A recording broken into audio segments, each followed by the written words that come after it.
Magaling ang timing ng pagsampa ng kaso ni Melissa Rojas sa UN Commission on Human Rights. It comes right after President Arroyo delivered a much-criticized State of the Nation address and right before she meets with President Obama.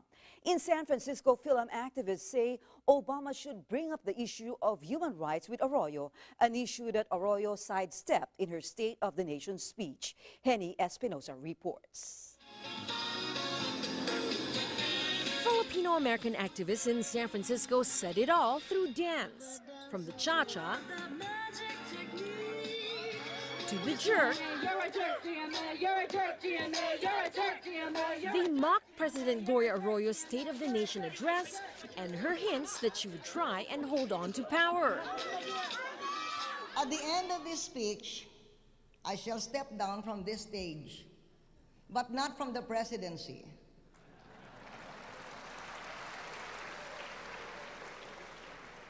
My term does not end until next year. GMA claims that the Philippines is in a strong... Film activists accuse Arroyo of plotting to stay in power beyond 2010, either through the House-initiated charter change or emergency rule. It would not surprise me if she would be willing to do anything to stay in power. I think that's how greedy she is for power. We've seen it, throughout her own administration. We've seen that she stops at nothing. The film activists say they are not surprised the president never mentioned the human rights violations in the country in her SONA.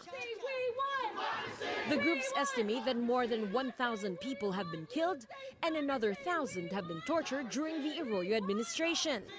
Completely out of touch and also trying to distance herself from the truth, which she knows is incriminating for her. There's ample evidence that the Philippine military is committing human rights atrocities to silence dissent, to silence critics of the Arroyo regime. Because the U.S. tax dollars that fund the murders in the Philippines, the ones that abduct Melissa Rojas. They demand accountability from Arroyo for the alleged abduction and torture of U.S. citizen Melissa Rojas. Rojas is now in the Philippines suing the government.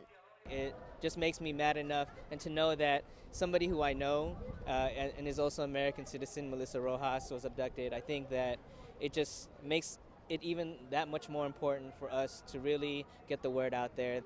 The film activists say Obama should put pressure on Arroyo to put a stop to the human rights violations in the Philippines when they meet in Washington, D.C. on Thursday.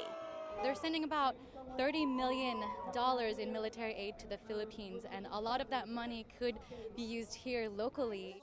Obama and Arroyo will meet as the U.S. Senate and House deliberate over next year's military aid package to the Philippines. For these Filipino-American activists, President Arroyo has definitely overstayed her welcome in the nation's top post. They say they will continue to protest until they know for sure that she will step down from office come 2010. Henny Espinosa, ABS-CBN News, San Francisco.